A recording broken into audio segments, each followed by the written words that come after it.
Well, it's that time of year again. Time to talk about the worst shows of 2024. I keep wanting to say 2025 because it's just right here. We're almost 2025. It's almost hard to believe. But yeah, the worst shows of 2024. I'm curious to hear what yours are. Also the most disappointing shows, because I think that there are some shows that were still pretty good, but I was still disappointed by the end of them. And then there were shows that I was really excited for that ended up being bad. So I was both disappointed and they were terrible. And then there were shows that I thought were going to be bad. So I wasn't really disappointed, but they were just predictably bad. Okay. I'm going to start off with some of the ones that I thought were mostly disappointing rather than just straight up bad. We'll begin. I have a post about this going up at Forbes also, so I'm just going to include the same stuff here as I do there. We'll talk a little bit first about stuff that isn't on this list. Obviously, there were a lot of shows that I didn't even watch this year that were bad. I started Echo on Disney. It's a Marvel show that you probably didn't even hear about. I don't think I finished it. I don't remember finishing it.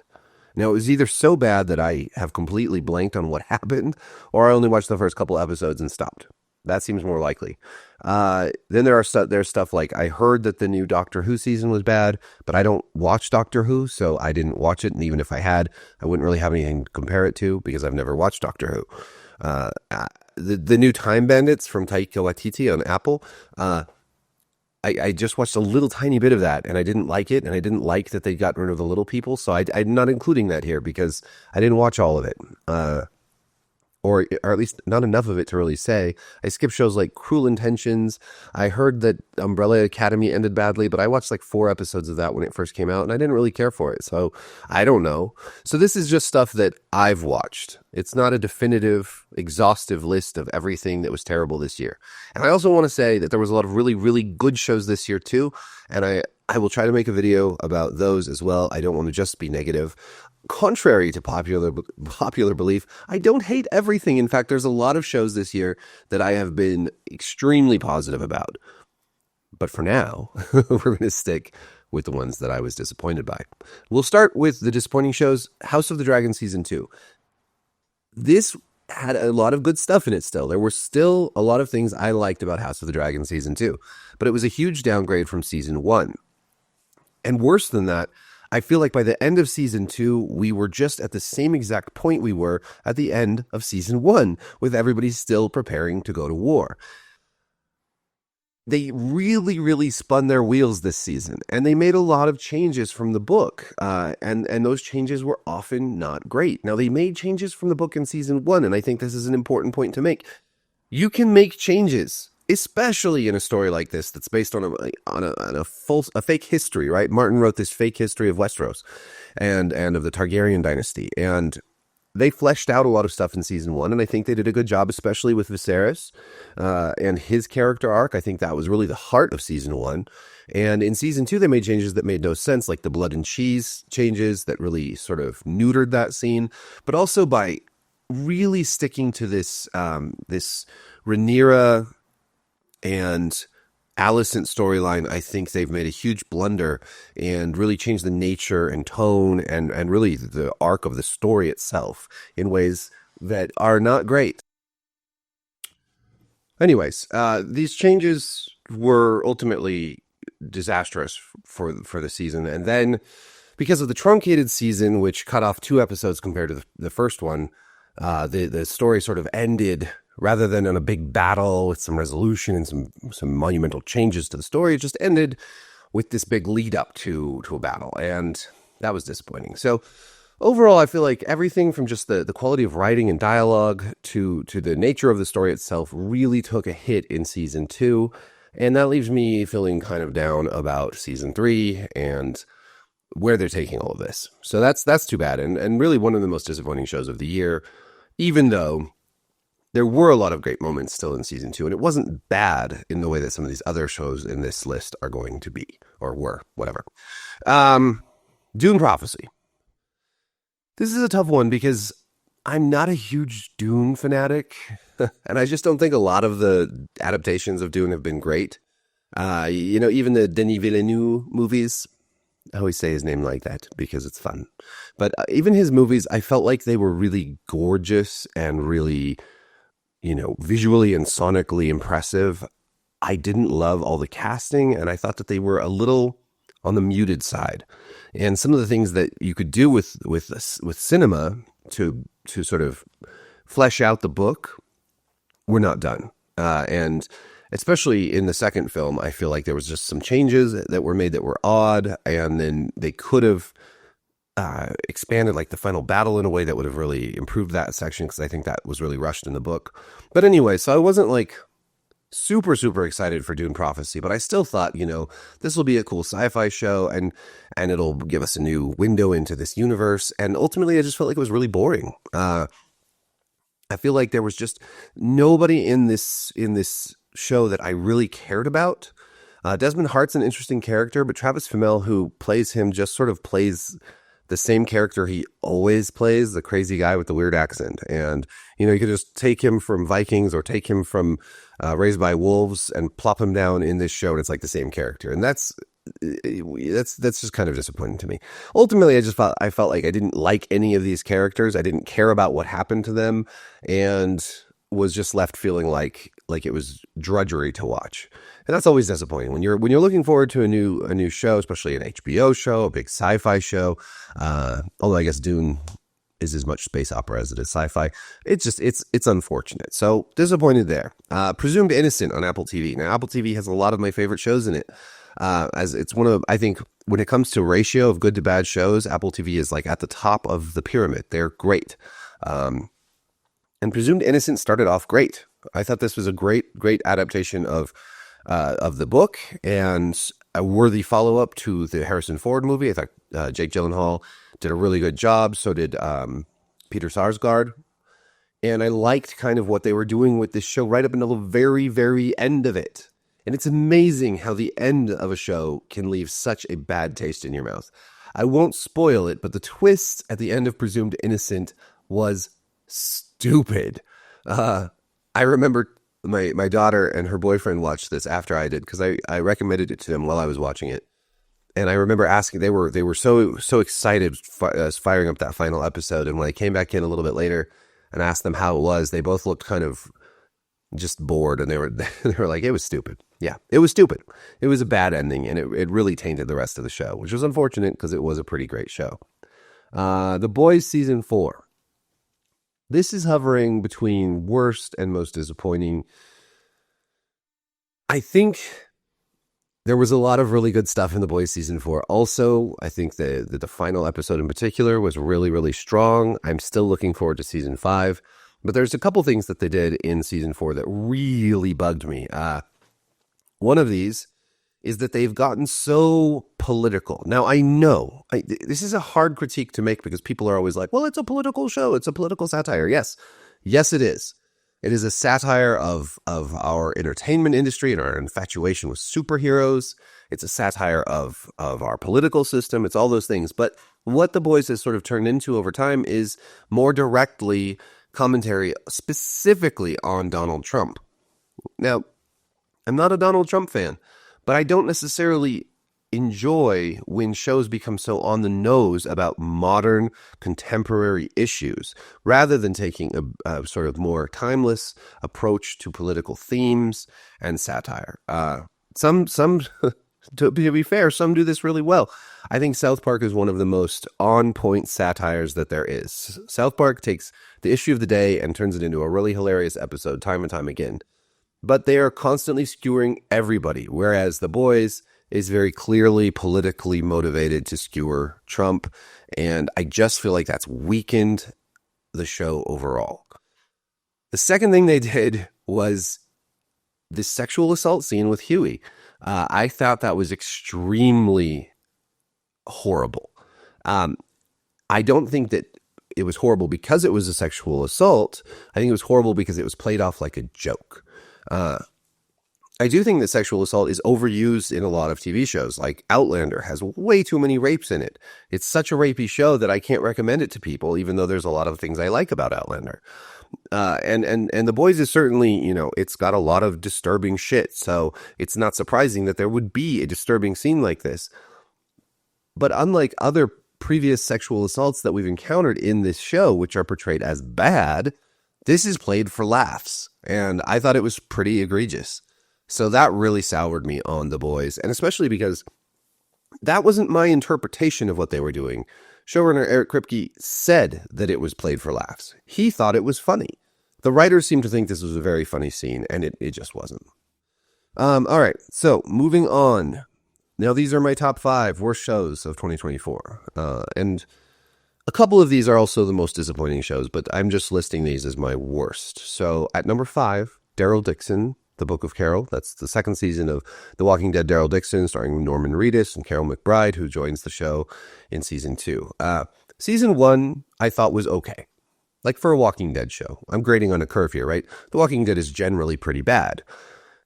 Daryl Dixon brought some good stuff with it. The French setting was interesting. The cinematography was quite good. The music was quite good. Some of the actors were great. And it was an okay season. The premise was silly, like Daryl getting to France on this ship that was like getting zombies from America is really, really dumb, like genuinely really dumb. But then season 2 just amps that up so much because Carol like randomly finds the guys that he encountered and learns that he was taken to France, probably. And then like that day she spots a plane and tracks it down and then lies to the guy to get him to take her to France on this little like 2-seater plane. It's a little bigger than a 2-seater, but still a very small plane. And they get to France and it's just like there's no struggle. Like they get there, the only like problem they encounter on the way to France is they run into a couple crazy women in Greenland, which again, like encountering people on Greenland just randomly, like they land and run into people right away in the middle of nowhere, is just so ludicrous. Like people always tell me when I critique something like The Walking Dead and I say, this is a ludicrous, like inconceivable thing that they've done. Like it defies plausibility. They're like, well, it's a zombie show. You know, and they did this with other shows. Oh, it's a fantasy show. You want your fantasy shows to be plausible? Yeah, I do. I want the rules established in the fiction to apply. You know, if it's some like far out, like zany zombie show and crazy shit happens, okay. But if you're telling me this is a gritty character drama with aspects of realism, then you need to stick to that. You can't just have dumb shit happen constantly. And it does in The Walking Dead Daryl Dixon season 2 constantly. Like for instance, she shows up at the guy that has the plane, Ash. He's lived in this compound for the whole run of the zombie apocalypse, like 14 years or whatever it's been. Safely, he's lived here. But his security system is run on a generator, and the generator, when it stops working, turns off all the electricity, and then the security gates just open. They just open so the zombies can come in. How did he survive 14 years? Why is it only when Carol shows up that this happens? It's so dumb. Like, it takes you right out of the show. Like, this kind of crap takes you out of shows. And The Walking Dead is, more than any other franchise I can think of, The Walking Dead does this shit all the time. And this is just the whole season. Dumb shit like this happens. And it says a lot that I'm including this at number 5, because it was really, really bad. And number 4, Reacher Season 2. Now, was Reacher Season 2 as dumb as Daryl Dixon? Probably not. But I had much higher hopes for Reacher after the first season, which was really, really good, based on Killing Floor, the first Reacher novel by Lee Child. Reacher Season 2 took everything good about that season and threw it away. It just threw it away. It had worse cinematography. It was much less interesting in terms of just the way it was shot, the visuals. Go watch Season 1. There's a lot of really interesting fight scenes and creative cinematography, and it feels like its own show. And then Season 2 just feels extremely generic, just in terms of how it's produced. But then the story itself is just a mess. It's full of plot holes. It's full of ridiculous shit that makes no sense. And yes, I know the Reacher books are absurd, right? They are.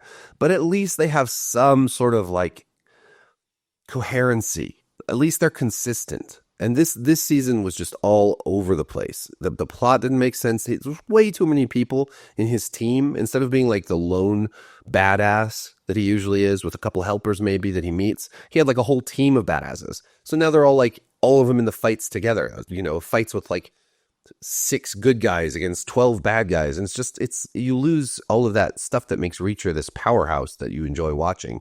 And he just acted out of character, and Ellen Richson got too big. And he looked like a big old bodybuilder, which is not the body type of Jack Reacher. I mean, it's expressly said in the books that he doesn't look like a bodybuilder. So this was partly just, I was very disappointed. Is it Richardson or Richmond? Anyways, very disappointing, and just genuinely a bad season of TV. It was not even good for like a dumb action show, like even dumb action shows, they have to be fun. And this one wasn't even fun. It was just dumb. Number 3, and people will start to disagree with me probably here, but number 3 was The Acolyte. A lot of people will probably say this is their number 1 hated show of the year. But, The Acolyte, for me, it didn't ruin any established characters. Like, it's an adaptation, or it's a spin-off of Star Wars. It's a new story in Star Wars, but it didn't, like, ruin Luke Skywalker. It didn't take an established series that was heretofore quite good and then make it bad. Like, there's been so many missteps in Star Wars that this is just another bad show in Star Wars, rather than, like, the first bad show in a series, which I'll get to in a minute. And so since I didn't care about any of these characters to begin with, I wasn't, like, so hurt when they sucked.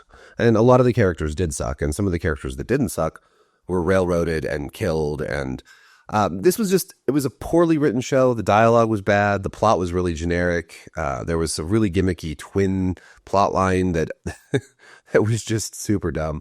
And they did this thing, which a lot of shows are doing these days, where they, it's very diverse, and they sort of hype up how, like, queer it is and all this stuff, but then it's just terribly written. So it's like, okay, so you made a show for a diverse cast, and then you gave them this horrible script, and now you're going to defend the show by telling everyone that they're toxic and that they're bigoted and that it's the fans' fault that they didn't like it. Like, that's what happened with The Acolyte, and that's what's so frustrating about that. And that's what happened with the next 2 shows on our list also. So The Acolyte was just, I mean, it's weird because the premise for The Acolyte is actually kind of cool, like a detective show with Jedi and this serial killer and all this. You could make a really cool Star Wars show with the basic premise. You just can't have space witches seeing the power of one, the power of two, the power of many. And that was canceled. This is one of the rare occurrences these days where a genuinely bad show that gets a lot of hype in the press and, like, becomes part of the culture war gets canceled simply because it's not very good. Number 2, The Rings of Power Season 2. That's my number 2 spot.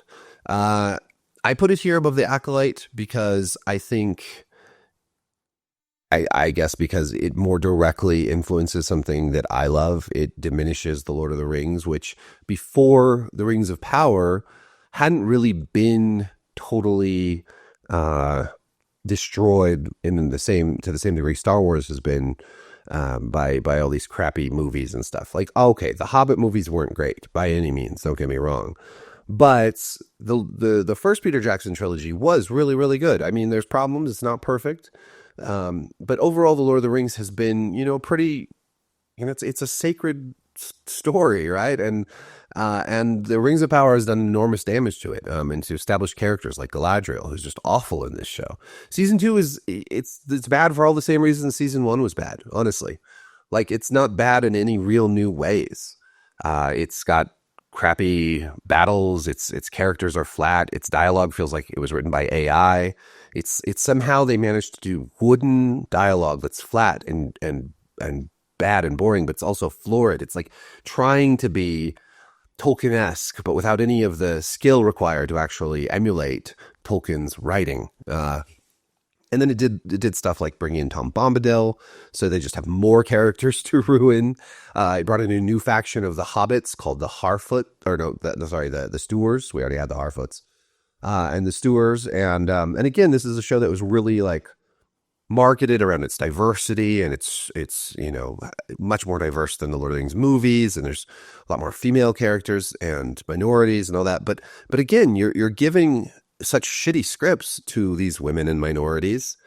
It's almost condescending, right? Like, instead of just writing a great show and then having it be diverse, they write this crappy show, give it to women and minorities, and then defend the reaction that this gets by just calling people toxic. Now, the ratings were way down over season 1, so clearly people are not enthusiastic about this show, but I think Amazon's going to just keep making seasons until they've done the whole 5. So we have lots more exciting stuff to look forward to there. At number one,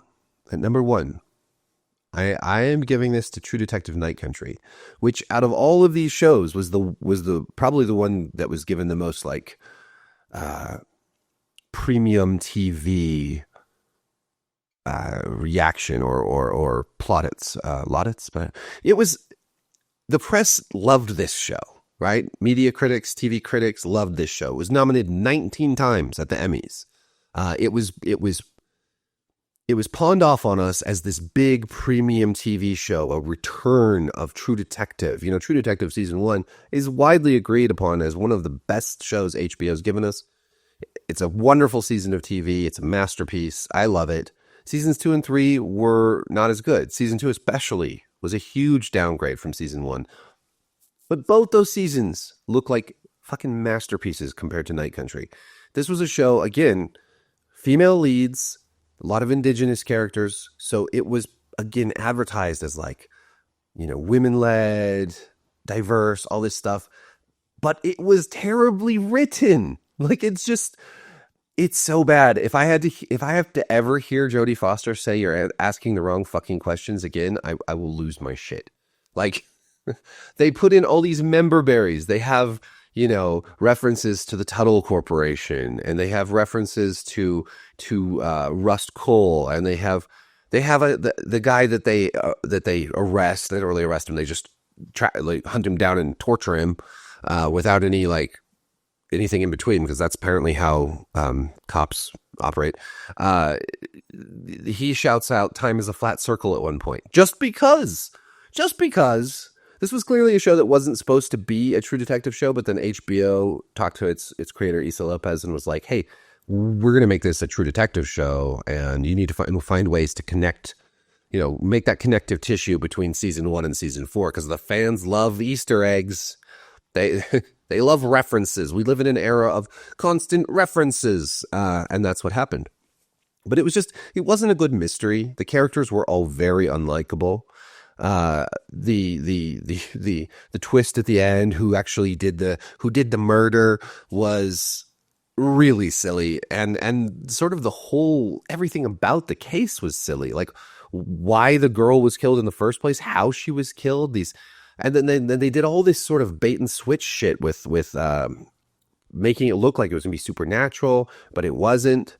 You know, in season 1 there is some supernatural elements, but they're all sort of tied to Rust's own kind of crazy, right? He's a little crazy, and there's all these, you know, Cthulhu references and the Yellow King and all that. Well, this Night Country tried to do a similar thing, but like in ways that just don't actually add up in the end. Like all of these guys frozen into like a blob creature, and the guy waking up in the hospital, and like all that was just terrible. I mean, it's just, I could go on and on about how terrible this show was. The condescending and insensitive way that they treated indigenous people while pretending that this was a show that was like making indigenous people, like giving them a voice. That shit pissed me off. Like this whole like, you like it's like a noble thing for an indigenous woman to just commit suicide. Like that's insensitive to people who are dealing with suicidal thoughts, and to indigenous people, and to women. Like, frankly, like a lot of people who didn't like the show were cast as bigots or misogynists or racist. But this show portrays women and indigenous people in the worst possible light, and then pretends like like they're doing the opposite, and they pat themselves on the back for it. And Lopez is given total control of the True franchise, or the True Detective franchise, going forward, in a multi-year deal. And it's just, to me, this whole thing has just been such a farce, such a huge window into how full of shit the media has become, how full of shit Hollywood is, and how disingenuous the backlash to the backlash is. Just casting fans of True Detective as such monstrous people who just hate women.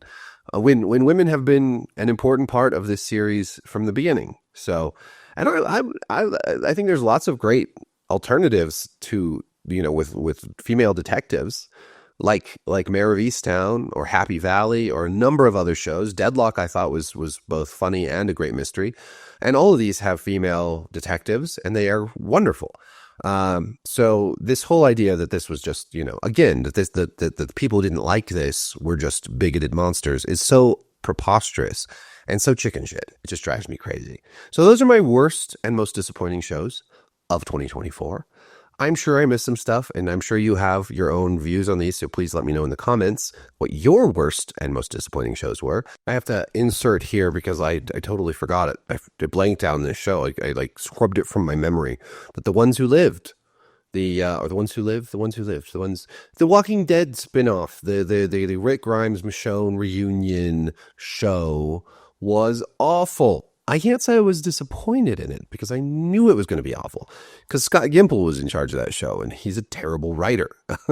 He's really bad at this, and yet AMC continues to have him run the whole operation.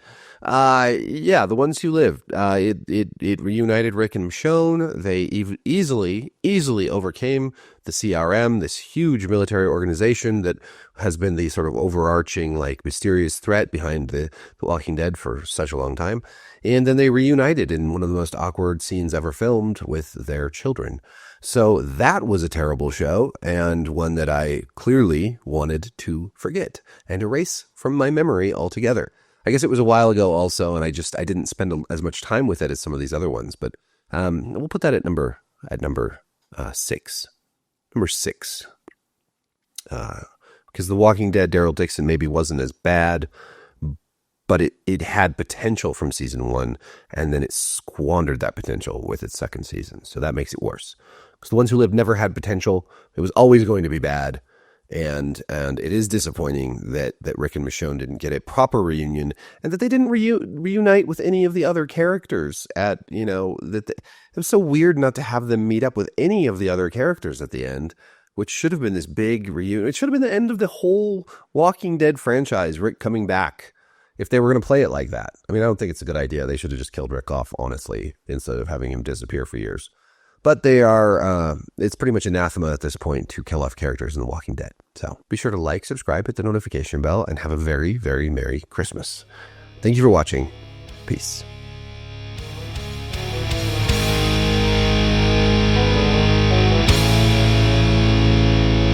Along the shore, the cloud waves break, the twin suns sink behind the lake. The shadows length, the Ninka Kosa. Strange is the night where black stars rise, and strange moons circle through the skies. But stranger still is lost Carcosa. The thunder of age, and the ties that kill the muscles. Seasons of age, the two views tattooed here. A thunder of age, all the luxury. Not of half last of age, gambling at all.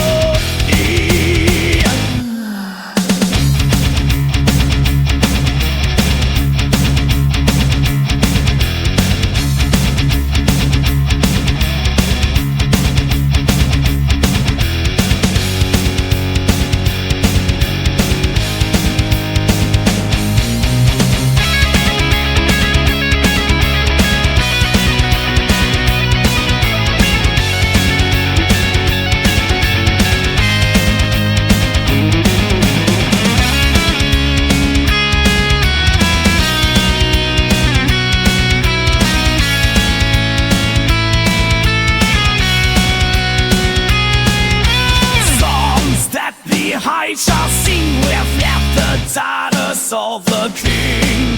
Must die unheard in Dinka Kosa. Sung by my soul, my voice instead. Did thou one song as tears unshed shall dry and die